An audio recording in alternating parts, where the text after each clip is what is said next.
आप सभी को मेरा प्रणाम। आप सबके भीतर बैठे हुए परमपिता परमात्मा को मेरा प्रणाम। अभी गणेश चतुर्थी का पावन पर्व गया है, तो पिछली बार भी हम बात कर रहे थे कि हम आम तौर के ऊपर अपना गोल या जीवन का जो लक्ष्य है प्राप्त क्यों नहीं कर पाते। कारण ये है कि हम चाहते कुछ हैं और करते कुछ और हैं। आज भी समाज के अंदर जितनी वस्तुएं बिक रही हैं उनमें सबसे अधिक ज़्यादा चीज़ बिक रही होंगी सुंदरता को बढ़ाने के लिए। क्रीम, पाउडर, साबुन, तरह तरह के शैम्पू। सब लोग शक्ल को सुंदर दिखाने के लिए, बनाने के लिए नहीं, दिखनी चाहिए। सेहत अच्छी बनाने के लिए नहीं, स्वस्थ रहने के लिए नहीं, अच्छा दिखने की होड़ के अंदर लगे हुए हैं और फिर हम सुख चाहते हैं। आज हर किसी भी पावन काम करते हुए सबसे पहले अग्र पूजा किसकी होती है? गणेश जी की। आप बताइए, गणेश जी के अंदर कौन सा अंग सुंदर है? शरीर की बात करें तो कौन सा अंग गणेश जी का सुंदर है? लेकिन सबसे आदरणीय पूजनीय गणेश जी हैं। अपने यहाँ किसी की नाक थोड़ी लंबी हो जाए तो हम क्या करेंगे? हंसेंगे उसके ऊपर। सिर बड़ा हो जाए तो हंसेंगे, और पेट मोटा हो जाए तो हम खुद भी सोचते हैं कैसे पतले हो जाएं। किस बात के ऊपर? और सवारी उनकी कौन सी? चूहा। यहाँ आपके पास किसी के पास मान लो गाड़ी भी छोटी हो तो वो शर्माता हुआ आएगा, मैं क्या दिखाऊं यार, मेरी तो गाड़ी छोटी है। तो क्यों अग्र पूजा उनकी? किस कारण से? यदि एक कारण ढूंढना हो तो कह सकते हैं जय हो माता पिता की। केवल एक कारण, केवल इसी एक बात ने उनको पूरे विश्व के अंदर, ब्रह्मांड के अंदर अग्र पूजा के लिए स्थापित कर दिया। केवल एक बात ने। और बताइए इसमें लगता क्या है आपका? जय हो माता पिता की बोलने के अंदर आपका क्या लगता है? कोई पैसा खर्च होता है? कोई शक्ल चाहिए? कोई अकल चाहिए? कोई डिग्री चाहिए? कुछ नहीं चाहिए। जैसे कहा मन की भावनाएं। कई बार कहते हैं कि मेरे माता पिता चले गए तो मैं क्या करूं? मन की भावनाओं से प्रणाम करो भाई उनको। मन की भावनाओं से ऐसे कार्य करो कि उनका नाम रोशन हो। अपने यहाँ श्राद्ध का एक त्यौहार हुआ करता, पर्व होता था, अब भी होता है 15 दिन का। क्यों? कई लोगों ने उसको बदनाम करने की कोशिश की। वास्तव में हमारी सभ्यता के ऊपर और भारत के ऊपर आक्रमण होते रहे। कई बार सवाल उठ सकता है आपके मन के अंदर, या कोई आजकल के पढ़े लिखे बुद्धिजीवी लोग, जो मिसगाइडेड लोग कहें उनको, वो कहते हैं जितने भी हमारे भारत के ऊपर आक्रमण हुए, कहते भारत पे आक्रमण क्यों हुए, कहीं और क्यों नहीं हुए? सभ्यता की बात करें, संस्कृति की बात करें, कि भारतीय संस्कृति को बदलने की कोशिश क्यों की गई? क्या कारण है इसका? अरे भाई, चोर किसके घर में आएंगे? जिसके पास पैसे होंगे, जिसके घर में दाने होंगे उसी के आता चोर आएंगे। जिसकी इज्जत होगी उसी की बेइज्जती करने की कोशिश की जाएगी।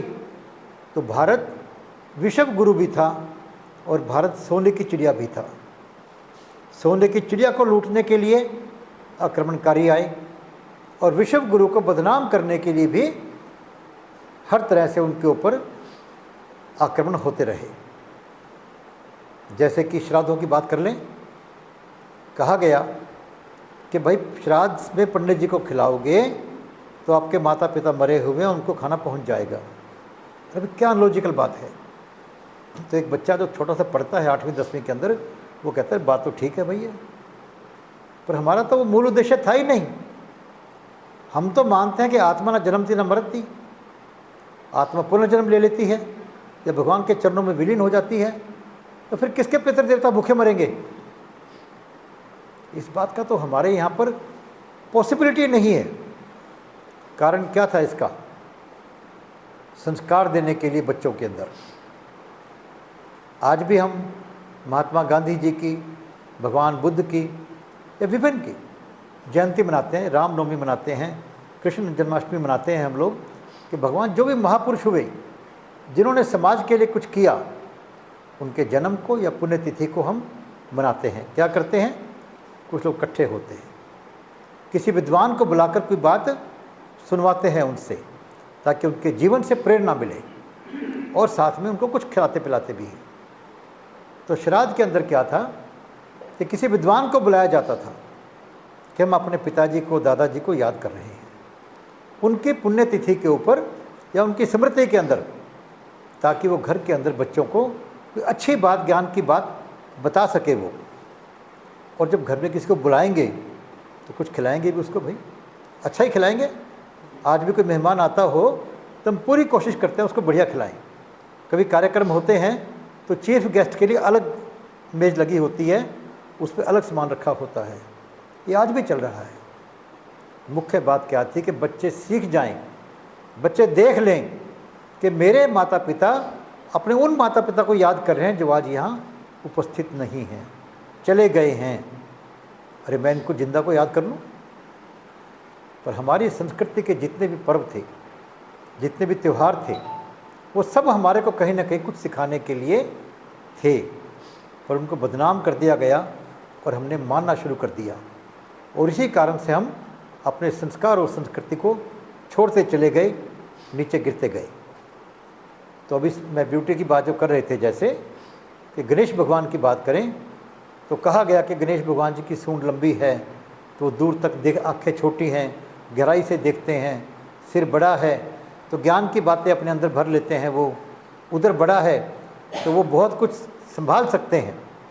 जैसे आजकल किसी के पास थोड़े ज़्यादा पैसे आ जाएं तो उसकी चाल देखिए आप ज़रा, उसकी चाल वो उछलता जाता है।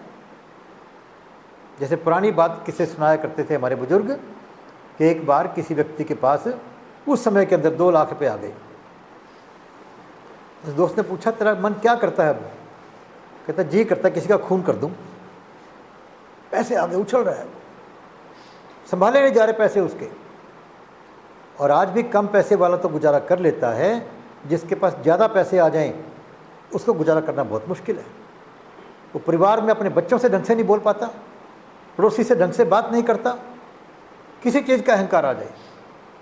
तो गणेश जी का उधर हमने इनकी विशेषता कर दी, लेकिन उसके बावजूद भी शक्ल की बात करें तो गणेश जी और हनुमान जी सबसे ज़्यादा पूजित हैं, और दोनों की शक्ल कोई नहीं चाहेगा आप में से। तो कौन सा गुण लेना चाहोगे उनका? श्री दिवालय संघ बार बार कह रहा है एक गुण ले लो, एक ही गुण ले लो। और बुद्धि बल शक्ति से, शारीरिक शक्ति से ज़्यादा महत्वपूर्ण है। गणेश जी ने बुद्धि का उपयोग किया और कहा कि जब कहते हैं कि गुरुर ब्रह्मा गुरुर विष्णु गुरुर महेश्वराय, गुरुर ब्रह्मा गुरुर विष्णु, कि गुरु के अंदर ब्रह्मा जी भी आ गए, विष्णु जी भी आ गए, महेश जी भी आ गए, सारा ब्रह्मांड गुरु के अंदर आ गया। इनसे बड़ी शक्ति तो कोई है नहीं, ब्रह्मा विष्णु महेश से ज़्यादा क्या होगा। और पहला गुरु कौन? माता पिता। तो गणेश जी थोड़ी सी बुद्धि लगाई, ज़्यादा नहीं लगाई। कहता बस ठीक है, कर ली परिक्रमा उनकी।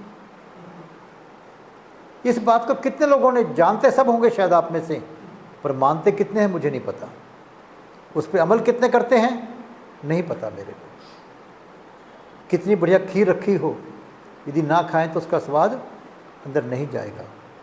कितनी बढ़िया पुस्तक हो, रामायण है, गीता है, यदि हम उसका ज्ञान नहीं पढ़ेंगे, मान लो पढ़ भी ली, लेकिन उस ज्ञान को हमने चरितार्थ नहीं किया, अमल में लेकर नहीं आए, तो ज्ञान चाहे पुस्तक में रखा है चाहे अपने अंदर रखा है, कोई लाभ नहीं उसका। अल्टीमेटली लाभ कब होगा? जब उस ज्ञान को हम अमल में लेकर आएंगे, क्रियान्वित करेंगे उसको। तो गणेश चतुर्थी का मनाने का सही फल तभी मिलेगा, या सही सार्थक तभी होगी वो, जब हम माता पिता की पूजा करना, सम्मान करना सीख जाएं। पिछली बार एक बिटिया ने पूछा था कि माता पिता निकम्मे हो तो? एक पहचान है उसकी, जो धर्म से विमुख हो, जैसे हिरण्यकशिपु को मारने का कारण भी प्रहलाद भगत बने, और भक्त शिरोमणि नाम है उनका प्रहलाद का। तो हर चीज़ में एक्सेप्शन है, ये भी देखने की बात इसके अंदर है। लेकिन वरना क्या कहते हैं कि भगवान मिलने आए और भगत माता पिता की सेवा कर रहा है, तो कहता बैठ जा 2 मिनट, करता हूँ बात तेरे से। तो भगवान उसकी प्रतीक्षा कर रहे हैं मिलने के लिए। माता पिता का इतना महत्व है। तो अपने जितने भी त्यौहार हैं गहराई से विचार कीजिए कि इनके पीछे क्या सिखाने का मंतव्य है हमारे ऋषियों का, जिन्होंने त्योहारों को मनाने का चलन चलाया हमारा। और एक बात और, जैसे बुद्धि की बात की, शक्ल की बात की, हम आम तौर के ऊपर शक्ल के पीछे ज़्यादा पागल रहते हैं। जिसकी शक्ल सुंदर ना हो वो अपने आप को डिप्रेशन में रहता है, जिसकी शक्ल सुंदर हो वह अहंकार में रहता है, जबकि इसका कोई नंबर नहीं है। हमारे यहाँ 3 देवियाँ हैं। किस चीज़ की? शक्ति की देवी कौन? माँ दुर्गा। धन की देवी माँ लक्ष्मी। बुद्धि की देवी माँ सरस्वती। हमारे यहाँ सुंदरता की कोई देवी नहीं है, क्योंकि सुंदरता अपने करैक्टर में होती है आदमी के, सुंदरता आपके चरित्र में होती है। हम चरित्र के बात तो भूल गए। और ये जो मन है ना अपना, यही हमारा जो काल का एजेंट है, हमें गुमराह करता है। मन हमारे को डिफरेंट तरह की प्रलोभन देकर गुमराह करता है। जैसे कोई बीमार हो जाता है, मैं आमतौर पे कहा करता हूँ भाई अपने मन को ठीक कर लो। वो कहता है जी मेरे बीमार हूँ, मैं क्या करूँ? मैं काम क्यों नहीं करते भाई, मैं बीमार हूँ। और मैं कहता हूँ अपने मन को ठीक कर लो। वो कई बार मुझे समझता होगा भी ये तो समझ ही नहीं रहे, मेरे पेट में दर्द है, मेरे पैरों में दर्द है, मेरे सिर में दर्द है, मेरे फेफड़े काम नहीं कर रहे। आप विचार कीजिए, आपकी बीमारी का सबसे बड़ा कारण भी आपका मन है। आपका मन है सबसे बड़ा कारण। कैसे? क्योंकि विज्ञान के विद्यार्थी बिना विज्ञान के बात के, बिना प्रूफ के नहीं मानते हैं। चलो प्रूफ की बात करते हैं। अपने दुनिया के अंदर, समुद्र के अंदर भी जीव जंतु रहते हैं, समुद्र के अंदर भी वनस्पति पैदा होती है समुद्र के अंदर, और पहाड़ों की चोटी के ऊपर भी कोई ना कोई चीज़ पैदा होती है। मरुस्थल में जाओगे तो भी कोई ना कोई झाड़ियाँ वहाँ पर मिल जाती हैं, और मैदान के अंदर भी अपने कई तरह की अपना वनस्पति पैदा होती है, बिना किसी के पैदा किए, बिना किसी के पैदा किए। मान लो इंसान ने तो कहीं आम लगाया, कहीं सेब लगाया, आप कर सकते हैं, और वहाँ कौन पैदा कर गया? और मरुस्थल में अलग क्यों, समुद्र के नीचे अलग क्यों, पहाड़ के ऊपर अलग क्यों, मैदान में अलग क्यों? क्यों? क्योंकि वहाँ का वातावरण अलग है। कहीं गर्मी ज़्यादा है, कहीं सर्दी ज़्यादा है, कहीं गर्मी कम है, कहीं बारिश ज़्यादा है, कहीं बारिश कम है। उसके कारण से जैसा वातावरण बना वैसा ही वायुमंडल के हिसाब से वनस्पति पैदा हो गई। अपने अंदर भी अपने विचारों के हिसाब से वातावरण पैदा होता है, विचारों के हिसाब से। हम क्रोध में होंगे, अपने अंदर अलग वातावरण पैदा होगा। हम दुखी होंगे, अपने अंदर अलग वातावरण पैदा होगा। हम ईर्ष्या कर रहे होंगे, अपने अंदर अलग वातावरण पैदा होगा। हम अहंकार में होंगे, अभी अहंकार तो किसी को दिखता ही नहीं। हर व्यक्ति किसी न किसी अहंकार में डूबा हुआ है। मैं बहुत अलग हूँ, मैं बहुत स्पेशल हूँ, मैं बहुत ज्ञानवान हूँ। उसे क्या आता है, वो कैसे आगे बढ़ गया? डिफरेंट तरह की ईर्ष्या, निंदा, अहंकार, काम, क्रोध, लोभ, मोह, हम इनके अंदर, अपने शरीर के अंदर जो भी ज़्यादा होगा वैसे ही वातावरण पैदा कर लेंगे, और उस वातावरण से वैसे ही जीव पैदा होंगे, कीटाणु पैदा होंगे, शरीर को लाभ देने वाले या नुकसान देने वाले। मैं बहुत पुरानी बात बता रहा हूँ, मैं कोई लगभग 50 साल पहले की बात, कि एक महिला के छींके और खांसी बहुत ज़्यादा आती थी। हमारे मिलने वाले थे वो, तो मेरे मित्र डॉक्टर थे। मैं डॉक्टर से बात की कि मैं उनको बहुत छींके आती हैं। तो कहता है जी उनका मन नहीं लग रहा। उनकी शादी नई नई हुई थी, तो उनका मन नहीं लग रहा। मैंने कहा उनके घर में तो कोई दिक्कत है ही नहीं, मैं जानता हूँ। कहते नहीं बात करो आप।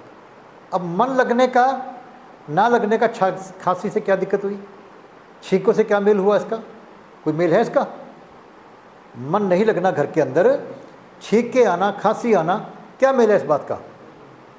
लेकिन जब पता किया तो वाकई कहते जी मन नहीं लगता। मन जो है से छींके आनी शुरू होगी, खांसी आनी शुरू हो गई। ऐसे मन की बात ले लो कि सिर में दर्द है, तो मन कहीं ना कहीं किसी बात में उलझा हुआ है आपका, वो सिर में दर्द पैदा कर देगा।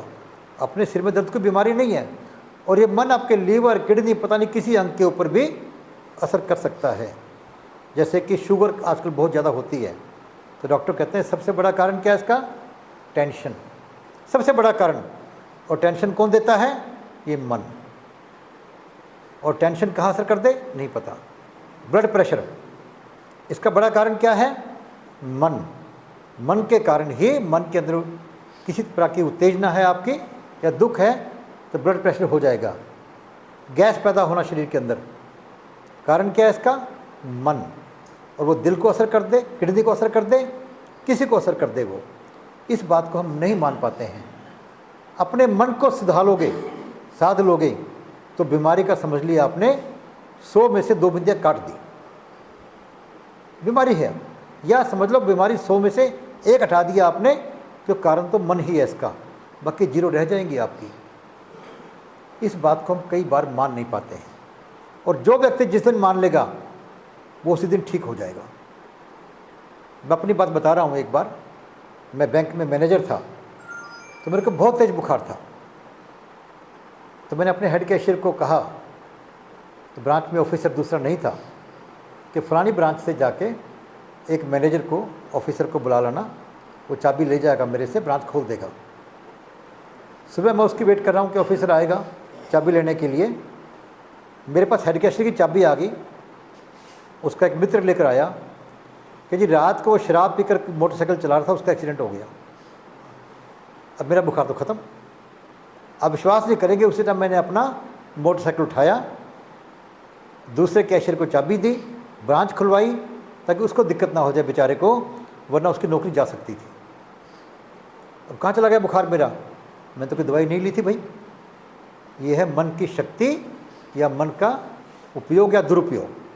मन आपको कहीं भी भटका सकता है, मन आपको कहीं भी उलझा सकता है, और बड़े प्रलोभन दिखाएगा आपको। मतलब सुबह उठने की बात है तो कहेगा मन के भी अभी तो सोने का मज़ा आ रहा है आपको। ये मन जो है, आपका शरीर कहीं भी किसी भी कोने पे बीमार हो। हमारे एक बेटी आती है, मैं उसको कभी मिलवाऊंगा आपसे, पूर्णिमा बेटी आती है, तो डॉक्टर साहब पीछे बैठे हैं। केटानिन कितना होना चाहिए डॉक्टर साहब? केटानिन कितना होना चाहिए किडनी का? 1.2।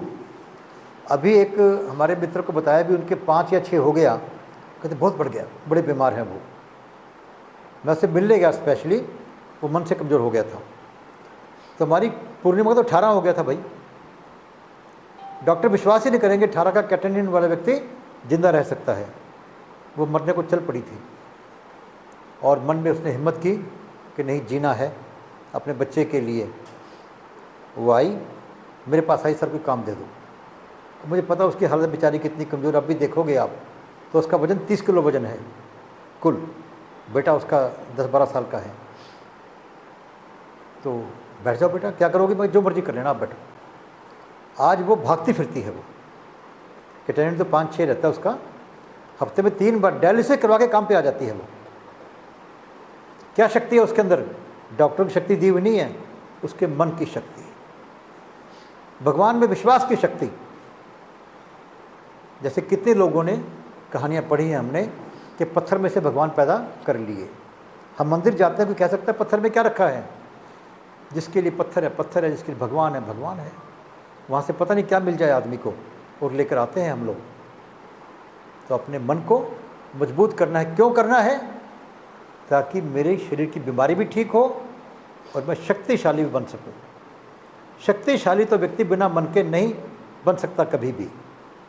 कहने मन के जीते जीत है, मन के हारे हार, या मन जीते जग जीत।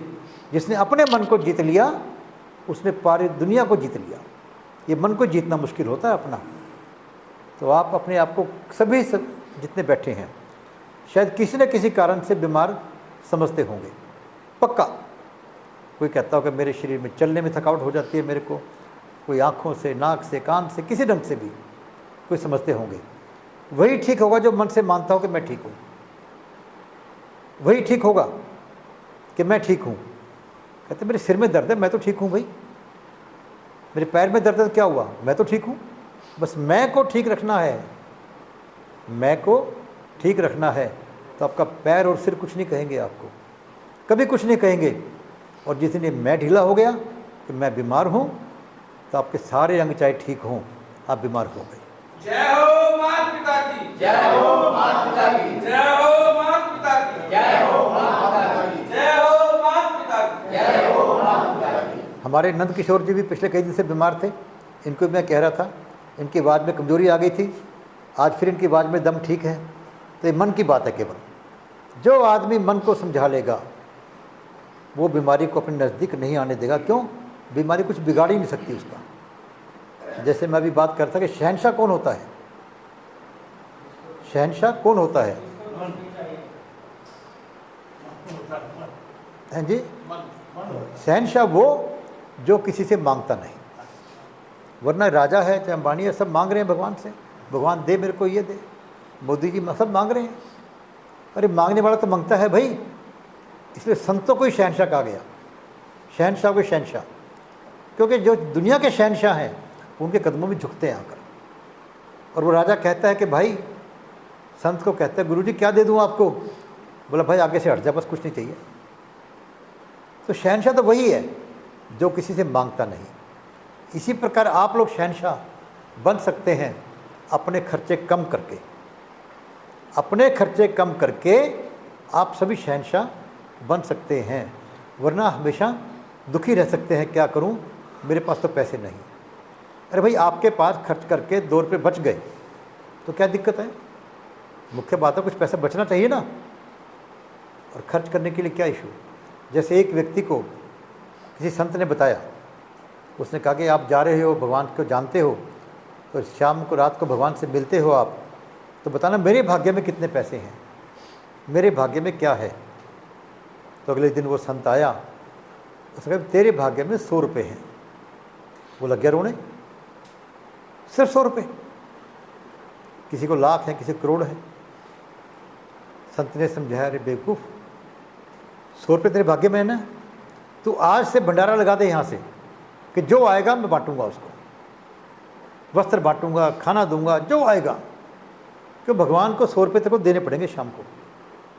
तो तू लाख खर्च कर दे या करोड़ खर्च कर दे, तेरे भाग्य में 100 तो शाम को बचेंगे। तो 1 महीने बाद पूरे शहर के अंदर कौन सेठ था? कोई 100 रुपये वाला सेठ था, कोई करोड़पति लखपति सेठ का नाम नहीं था। कहते बड़ा पैसा उसके पास है, बड़ा सेठ आदमी है, 24 घंटे जब मर्जी जाओ, खाना मिलो तो खाना मिलता है, वस्त्र मांगो वस्त्र मिलते हैं। तो हम जिंदगी में अपने आप को कई बार बिना किसी बात के दुखी बना लेते हैं कि उसके पास ये है, मेरे पास वो नहीं है। आप देखिए कि आपके पास जितना है, अपनी ज़रूरतें उससे कम में पूरी कर लो तो आपसे अमीर कोई नहीं है। और आपका जितना मर्जी है, ज़रूरतें बढ़ा लो उससे, तो आपसे गरीब कोई नहीं है। बढ़ा लेते हैं हम लोग बड़े बड़े काम में उलझ कर। जिसका 100 करोड़ रुपए हैं, उसके पास 500 करोड़ क्यों नहीं, इस बात की चिंता में वो तकलीफ़ मान सकता है। और जिसका कुछ भी नहीं है, वो कहता है मेरे खाने काम चल रहा है ना भाई, मेरे बच्चे पल रहे हैं। वो संतों ने क्या लिखा है इसके बारे में कि मैं भूखा ना रहूं और मेहमान भूखा ना जाए। कहता साईं इतना दीजिए जामे कुटुंब समाए, मैं भी भूखा ना रहूं, संत भूखा ना जाए। बस सिंपल बात है। तो क्या करना है? मन को समझाना फिर इसके अंदर। लेकिन ये मन को समझाना सबसे मुश्किल काम है। इसका हल क्या है? मन को समझाने का ढंग, संतों की सत्संग में आओ तो मन पे कुछ देर तक लगाम पड़ती है। बार बार आओगे, बार बार लगाम पड़ती है। और सत्संग में आने से हमारा नाम सिमरन के अंदर ध्यान लग जाता है। और मन को कंट्रोल करने का एक ही ढंग है, भगवान के नाम का सिमरन करना, भगवान के नाम का सिमरन करना। और उसमें भी कुछ नहीं लगता। जैसे माता पिता की इज्जत करने में कुछ नहीं लगता, उसी प्रकार भगवान का नाम लेने में भी कोई पाई पैसा खर्च नहीं होता। कोई अकल शक्ल नहीं चाहिए आपको। भगवान का नाम हम बात करते हुए भी ले सकते हैं, बात सुनते हुए भी ले सकते हैं, खाते पीते, उठते बैठते, सोते जागते, जिस मर्जी कंडीशन के अंदर। क्यों? पूजा करने की पद्धति में कई नियम हैं। हाथ धोकर बैठो, पैर धो, अपने आसन बिछाओ, आरती करो, ज्योत जगाओ। भगवान के नाम सिमरन में कोई नियम नहीं है। केवल एक नियम है कि भगवान के नाम सिमरन के अंदर विश्वास, भगवान के अंदर विश्वास से नाम सिमरन करो तो कुछ भी कर लो आप, कुछ भी पा सकते हैं आप। लेकिन विश्वास सहित भगवान का नाम सिमरन करना है कि प्रभु मैं तेरे हवाले हूँ, समर्पण करना है प्रभु को। तो ये मन काबू में आना शुरू हो सकता है और आप सब आज ही अभी से शहंशाह बन सकते हैं, अभी से बन सकते हो। भाई मैं जितना कमाऊंगा उसमें खर्च करूंगा, और मैंने तो बहुत कम खर्च किया है भाई। कितने कम खर्चे में काम चला लो, इसकी कोई सीमा नहीं है। देखा है मैंने, कमीज कितने का मिलता है, एक शर्ट 50,000 का भी है, और शर्ट वहाँ 20-20 रुपये के भी मिल जाते हैं। डिपेंड करता अपने ऊपर, डिपेंड करता है। लेकिन हम क्यों समझते हैं महंगा कि लोगों को दिखाना है। अरे भाई मुझे खुद सुखी रहना है। अपने चरित्र को आप ऊंचा उठा लीजिए, खुशबू आएगी उसमें से। जैसे पैसा कैसा हो, जिसमें से खुशबू आए। खुशबू कब आएगी? जब पैसा दान में लगेगा। शक्ति कैसी हो? जिसमें खुशबू आए। खुशबू कब आएगी? जब किसी गरीब की सेवा में लगेगा, वो समाज की सेवा में लगोगे आप। ऐसे अपना चरित्र जो है, अपना अपनी सुंदरता नहीं, अपने चरित्र को ऊंचा बनाओ और मालिक की सेवा में, जनता की सेवा में लगाओ, तो आपके चरित्र से खुशबू आएगी। सबका मन करेगा आपसे मिलने के लिए, आपका सम्मान करने के लिए सबका मन करेगा। उनके अंदर भावना जागृत होगी कि इस व्यक्ति को सम्मान जरूर करना है। आपका चरित्र बोलेगा, आपका चेहरा बोलेगा आपका। वरना भगवान राम और कृष्ण दोनों काले बताए गए हैं, दोनों बताए गए काले। आज तो गोरा रंग करने के लिए सब लगे हुए हैं, लेकिन भगवान की उधर की मूर्ति से आदमी की आंखें नहीं हट सकती। कभी देखो आप, रंग तो गोरा नहीं है। तो जीवन के अंदर सुंदरता के पीछे ना भागकर अपने मन को स्वस्थ, चरित्र को ऊंचा करने के लिए भागेंगे हम, तो निश्चित रूप से समाज में हम सम्मान कमा पाएंगे और अपने अंदर हम आनंद से रह पाएंगे और मन को काबू करेंगे, भगवान का नाम सिमरन करेंगे और माता पिता की सेवा करने का प्रण लेंगे। तो निश्चित रूप से हम वो पाएंगे जिसकी हम आशा करते हैं, हमेशा कामना करते हैं। इस दुनिया में सुख और वहाँ परलोक में भी भगवान के चरणों में वास आपका, दोनों मिल जाएंगे। और इन कामों से कुछ नहीं लगता आपका। और श्री देवालय संघ के द्वारा भगवान बार बार यही बात कहलवा रहे हैं आपसे, यही कहलवा रहे हैं। क्या? हम माता पिता की सेवा करेंगे, बहन बेटी का सम्मान करेंगे, पति पत्नी व्रत का पालन करेंगे। किस लिए? संस्कारों के लिए। हम किसी से भेदभाव नहीं करेंगे। अरे भाई, जब सब भगवान के बंदे हैं, कण कण में भगवान है, किसको छोटा मान रहे हो आप? किसको अलग मान रहे हो आप? किससे दूर भाग रहे हो? किससे नफरत कर रहे हो आप? कण कण में भगवान है, लेकिन किससे दूर भागना है? राक्षसी प्रवृत्ति से, चाहे वो मेरे अंदर है, चाहे वो किसी और के अंदर है। क्योंकि राक्षसी प्रवृत्ति वाला ना स्वयं सुखी रहता, ना किसी और को सुखी रहने देता है। तो उसके लिए में शक्तिशाली बनना है।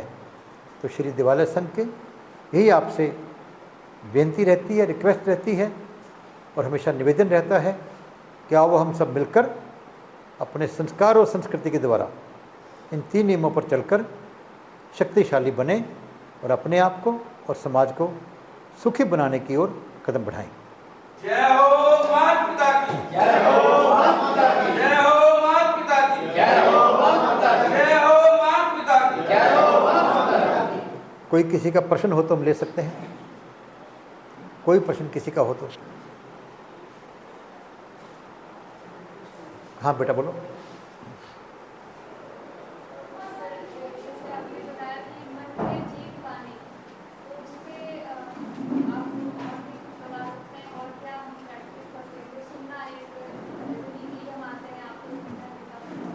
मन पर काबू पाने के लिए सबसे बड़ा उपाय है भगवान के नाम का सिमरन करना। जुड़ लो अपने आप को नाम से, किसी भी नाम से पकड़ लो, राधे राधे, राम राम। कोई गुरु मिलता है तो उससे गुरु मंत्र लेकर ओम नमः शिवाय या जय हो माता पिता की। तो शब्द जो है, मैंने कई बार बताया है कि शरीर का जड़ कहाँ पर अपने, मैं जो है कहाँ से बनता है। जड़ में पानी देते हैं ना हम लोग तो पत्ते हरे हो जाते हैं, जड़ सूख जाए तो पत्ते सूख जाते हैं। तो अपने से बैठो बैठो, 5 तत्व तक ही हम लोग सीमित रहते हैं आमतौर के ऊपर, पृथ्वी जल अग्नि वायु आकाश। इसका भी क्रम है कि पृथ्वी जल से बनी है, जल अग्नि से बना है, अग्नि वायु से बनी है, वायु आकाश से बना है। लेकिन तत्व बेसिकली 8 हैं। 3 तत्व इससे आगे कौन है? आकाश शब्द से बना है। पूरे ब्रह्मांड में शब्द है, पूरे ब्रह्मांड के अंदर देखिए कि आप सांस लेते हो उसकी भी आवाज़ होती है। पूरे ब्रह्मांड में शब्द है और आकाश शब्द से बना है, शब्द मन से बना है। मन, और मन बना है मैं से, अहम से, आत्मा से। जो मैं हूँ, आप कहते हैं मेरा मन ये कर रहा है, मेरा दिल ये कर रहा है कि मैं ये खा लूँ ना खाऊँ, ये सुनूँ ना सुनूँ। वो किसका मन कर रहा है? मेरा मन। वो मैं और शब्द, इसके बीच में मन बैठा हुआ है। जो मन है, मैं और शब्द के बीच में बैठा हुआ है। यदि मैं को शब्द से जोड़ लेंगे तो मन काबू आना शुरू हो जाएगा। पहले मचलेगा, भागेगा, आपको भी वो परेशान करेगा, पता नहीं कहाँ कहाँ से ख्याल लाएगा। लेकिन यदि शब्द को नहीं छोड़ोगे आप तो अल्टीमेटली मैं जो है मन को काबू कर लेगा। शब्द, जो संतों ने लिखा है कि शब्द वो रस्सी है जिसको पकड़कर आप इस गहरे कूप में उतर सकते हो। गहरा कूप कौन? अंदर। भगवान को पाने के लिए, जानने के लिए अपने अंदर जाना होगा और उसमें डूब ना जाए हम। गहरा कुआं है, इसका कोई एंड नहीं है। कितने गहरे जाएंगे आप? समुद्र की गहराई तो नाप लोगे आप, तो वहाँ डूब ना जाओ। तो कहते हैं शब्द रूपी रस्सी को पकड़ लो। शब्द रूपी रस्सी को पकड़ कर जाओगे तो आप डूबोगे नहीं। तो मैं को शब्द से जोड़ लो तो मन काबू आ जाएगा आपका और आप में आत्मबल भी बढ़ना शुरू हो जाएगा। ये सबसे सस्ता और सुंदर उपाय है, भगवान का नाम सिमरन करना। और ये आप 24 घंटे कर सकती हो। आप जब भी कोई दिक्कत आए, नाम सिमरन से जोड़ लो, वो परेशानी आपसे दूर होनी अपने आप शुरू हो जाएगी। और कोई प्रश्न किसी का? तो कौन कौन अपने मोहल्ले में काम कर रहे हैं जी? इतना इसके लिए श्री दिवालय संघ के